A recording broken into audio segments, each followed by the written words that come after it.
कितने लोग थे, क्योंकि कैब ड्राइवर तो अकेला था, उसके साथ भी लोग थे जिन्होंने आपको मारा है, साहब कह रही है? कम से कम 100 लोग होंगे। कि मैं एक लड़की हूँ और मेरे साथ छेड़छाड़ हुई है। काफी परेशान है, जैसा कि आप देख रहे हैं, वो देख सकते हैं। मेरा नाम सरबजीत सिंह है और मैंने कभी किसी लड़की को नहीं छेड़ा। देख लो भाई, हम लड़के हैं ना, हमारे साथ ऐसा ही होता है।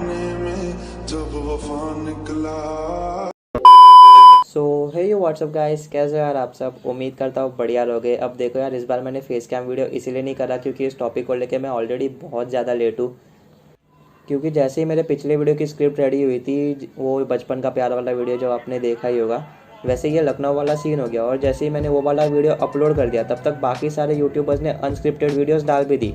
मतलब अब से कोशिश करूँगा यार मैं भी कि ऐसे ही मतलब खुद का ओपिनियन दे दूँ, लेकिन I'm not interested यार, मुझे सुनना ही नहीं है। लेट वीडियो बनाने का यही एक रीज़न था कि मुझे दोनों साइड की स्टोरीज देखनी थी। जैसे वो जोमेटो के टाइम पे सीन हुआ था डिलीवरी बॉय वाला, जिसमें हम सब ने पहले उस लड़की की साइड ली, लेकिन बाद में सच पता चलने के बाद हम उस लड़की के खिलाफ हो गए और हम सब लोग उस डिलीवरी बॉय के साथ खड़े हो गए, जो कि एक्चुअली अच्छी बात भी है। अब देखो यार, यहाँ पर भी मुझे पता था कि 99.9% चांसेस है कि वो लड़का ही सही है, लेकिन फिर भी मतलब यार पूरी स्टोरी जानने में क्या जाता है। पूरा सिनारियो क्या है ये आप सबको तो पता ही होगा, लेकिन जिसको नहीं पता उन सबको मैं एक शॉर्ट में बता दूं कि एग्जैक्टली वहाँ पे हुआ गया था। अब देखो यार, ये बात है लखनऊ की, जहाँ पर एक औरत जिसका नाम था प्रिया दर्शनी, उसने ग्रीन सिग्नल में भी रोड क्रॉस करने की कोशिश करी और एक कैब के सामने आ गई। एंड उस कैब ड्राइवर ने भी पूरी कोशिश करी थी कि वो उसको न ठोके, एंड ऐसा हुआ भी। अनफॉर्चुनेटली वो औरत बच गई, लेकिन बचने के बाद भी वो औरत उस कैब ड्राइवर के पास आई। उसने उस कैब ड्राइवर के कैब का साइड मिरर तोड़ा, उसका 25,000 रुपीज़ का फ़ोन तोड़ा जो कि उसको एम्प्लॉयज़ के द्वारा दिया गया था, एंड उस कैब ड्राइवर को बाहर निकाल के उसने उसको बहुत ज़्यादा मारा। मतलब कम से कम 20 से ऊपर तो उसने उसको चमाड़ बजाए। और उधर खड़ी जितनी भी पब्लिक थी, औरतें थी, पुलिस वाला भी था, वो बस यही देख कर, मतलब वो लोग बस उस तमाशे को ऐसे ही देखे जा रहे थे, ये सोच के कि अगर लड़की मार रही है तो पक्का उस लड़के ने कुछ ना कुछ तो गलत किया होगा। अब देखो, ये पूरा सीन होने के बाद भी लड़के के ऊपर FIR हुई और लड़की को हमेशा की तरह जाने दे दिया। अब इस पूरे सीन के अंदर सारी की सारी गलती उस औरत की थी, लेकिन फिर भी वो उस कैब ड्राइवर को बस बेशर्मों की तरह मारे जा रही है और जो कोई भी बीच में आ रहा है उसको भी इस औरत ने मार के भगा दिया। अब तुम्हें भी एक ही आदमी दिखा, मुझे भी एक ही आदमी दिखा, और वहाँ पर जितने भी लोग खड़े थे इंक्लूडिंग ट्रैफिक पुलिस जो कि लिटरली कुछ नहीं कर रही थी, उसको भी सिर्फ एक ही आदमी दिखा जिसने उस औरत को रोकने की कोशिश करी। लेकिन हमारे आंटी के हिसाब से वहाँ पे 100 आदमी थे जिसने उसको 300 मीटर घसीट के मारा। और अगर आपको नहीं विश्वास होता तो ये वाली क्लिप देख लो यार, विश्वास हो जाएगा आपको भी। यस सर, वो के साथ कम से कम 100 लोग होंगे जिसने मुझे मारा है, और वो मुझे लथेड़ते हुए मारते हुए 300 मीटर लेके गए हैं। हड्डी भी तोड़ दी थी सर ये वाली, ठीक है। और अभी भी आप देखिए हाथ पूरा टेढ़ा है। झूठ बोलो, बार बार झूठ बोलो, जो भी बोल सकते हैं सब झूठ बोलो। सच में पता नहीं यार ये कौन से अखबार के नशे करके आई थी जो इसको 100 लोग दिखे थे। खैर जो भी हो, वहाँ पर जो कुछ भी हुआ वो सब खड़े खड़े देख रहे थे। रीजन बिंग उन्हें सिचुएशन का कुछ पता नहीं था कि एग्जैक्टली हो क्या रहा है। जस्ट इमेजिन तुम भी रास्ते के ऊपर से चल रहे हो और तुम्हें भी दिख रहा है कि एक आदमी की पिटाई हो रही है, फिर चाहे वो दोनों आदमी भी क्यों ना हो, तो शायद तुम भी बीच में ना घुसो क्योंकि तुम्हें एग्जैक्ट सिचुएशन नहीं पता कि एग्जैक्टली हुआ क्या है। लेकिन सबसे बेकार बात तो ये थी कि वहाँ पर जो पुलिस खड़ी थी उन्होंने भी कुछ नहीं किया। काश वो कैब ड्राइवर की जगह उसका बेटा होता। अब वो कैब ड्राइवर भाई इतना समझदार कि उसने उसके ऊपर हाथ तक नहीं उठाया, क्योंकि उसको पता है यार कि अगर वो गलती से भी अगर एक हाथ उठा देता तो शायद उसके ऊपर बहुत सारे चार्जेस लगते, और स्यूडो फेमिनिस्ट तो है ही। मतलब उस औरत ने उसको 22 टाइम्स स्लैप किया, वो लोग उनको शायद नहीं दिखता, लेकिन अगर उसने उसको सिर्फ एक चमाड़ बजाया होता तो वो उस एक क्लिप को 100 बार क्रॉप करते और बोलते कि मतलब देखो यार इसने इसको 10 बार चमाड़ बजाया, और हो जाती उसको 6 महीने की जेल। एंड सेकंड रीज़न उसने हाथ नहीं लगाया था क्योंकि माता पिता ने ये नहीं सिखाया है किसी औरत को मारना। मैं एक बहुत अच्छे घर का हूँ, माँ ने मुझे तरबियत दी है ये किसी लेडी को हाथ मत लगाओ बेटा, माँ के पैरों में होती है जन्नत, ये आप भी जानते हैं। नहीं कर सकते यार, अगर उसकी जगह पर मैं होता तो शायद मैं भी ऐसे ही शांत रहता। Meanwhile,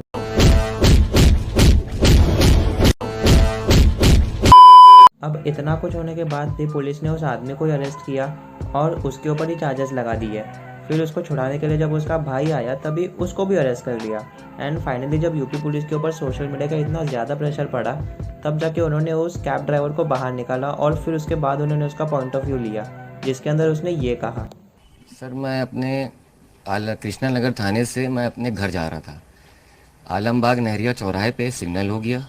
मैंने वहाँ गाड़ी रेड लाइट को देखकर ट्रैफिक का पालन कर कर मैंने अपनी गाड़ी स्टॉप कर दी। महिला जो है राइट साइड से क्रॉस कर रही थी। क्रॉस करने के बाद फिर वो वापस आई। आने के बाद मेरा मोबाइल उसने तोड़ा, मुझे बहुत मारा, लगातार मुझे वो मारती रही। अब just because of public demand उस औरत को अरेस्ट किया गया, लेकिन मान लो अगर सोशल मीडिया का ज़माना ही नहीं होता तो क्या ये न्यूज़ हम तक पहुंचती? नहीं। लेकिन अगर ये सेम चीज़ किसी लड़की के साथ होती तो अगले दिन तक क्या पता शायद ये न्यूज़ एकदम टॉप हेडलाइन पे होती और न जाने उस लड़के के साथ क्या क्या हुआ होता। अब बहुत टाइम से एक मीम बहुत ज़्यादा वायरल हो रहा है कि अगर उस कैब ड्राइवर ने उस औरत को ठोक दिया होता तो शायद ये सब मुसीबत कभी आती ही नहीं। लेकिन भाई सच में अगर ऐसा वो करता ना तो फिर तुम लोग उस कैब ड्राइवर के खिलाफ होते। दूसरी बात, वो लड़का है, उसके ऊपर 10-12 चार्जेस लगते हैं वो अलग। लेकिन हाँ, अगर ये सेम चीज़ कोई लड़की करती तो उसके ऊपर शायद चार्जेस भी नहीं लगते और उसको दूसरे दिन बेल भी मिल जाती। लेकिन क्या करें, हमारा सिस्टम है ही ऐसा। और सच बता रहा हूँ यार, ऐसी एडवाइस देना बंद करो, क्योंकि वो मिडिल क्लास लड़का है, कोई लड़की या सलमान खान नहीं है जो अगले दिन पे उसको बेल मिल जाएगी। अब देखो यार, सबसे पहले तो मैं इस मैडम को सिर्फ एक ही चीज़ बोलना चाहूँगा कि तुम्हारे जैसे लोग इस देश के लिए श्राप है। नहीं मतलब सच में यार, इतने सारे केसेस हैं इंडिया में जहाँ पे लड़कियों ने अपनी पावर का बहुत ज़्यादा ही गलत इस्तेमाल किया है। मान लो कल को अगर कोई लड़की एक लड़के को मार रही हो अपने डिफेंस में, जहाँ पे वो लड़का उसको छेड़ रहा था, तो मेजॉरिटी पब्लिक तो यही बोलेगी कि ये लड़की अपने पावर का वापस एक बार गलत इस्तेमाल कर रही है, जो कि बिल्कुल सच नहीं है।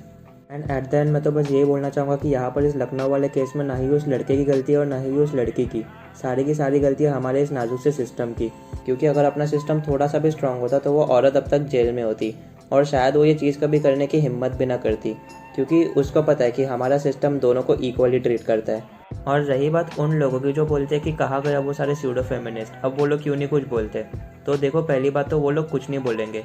रीज़न बिंग उनका एक ही इंटेंशन रहता है कि फीमेल्स हमेशा मेल से आगे रहने चाहिए। तो उन लोगों से तो तुम उम्मीद बिल्कुल मत लगाए बैठना और जितना हो सके उनसे दूर रहना, क्योंकि वो सिर्फ तुम्हें बर्बाद होते हुए देखना चाहते हैं। तो बस यार, आज की वीडियो के लिए सिर्फ और सिर्फ इतना ही। उम्मीद करता हूँ आपको वीडियो अच्छी लगी होगी। और अगर आप मेरे चैनल पे नए हो तो चैनल के ऊपर सब्सक्राइब मारो यार, क्योंकि देखो नया चैनल है और मतलब अभी स्टार्ट किया सब कुछ, तो सब्सक्राइब मार दो बस, चैनल को थोड़ी मोटिवेशन मिलती है बस वीडियोस बनाने के लिए। बाकी मैं मिलता हूँ आपको अगली वीडियो में ऐसी ढेर सारी इन्फॉर्मेशन के साथ। तब तक के लिए गुड बाय।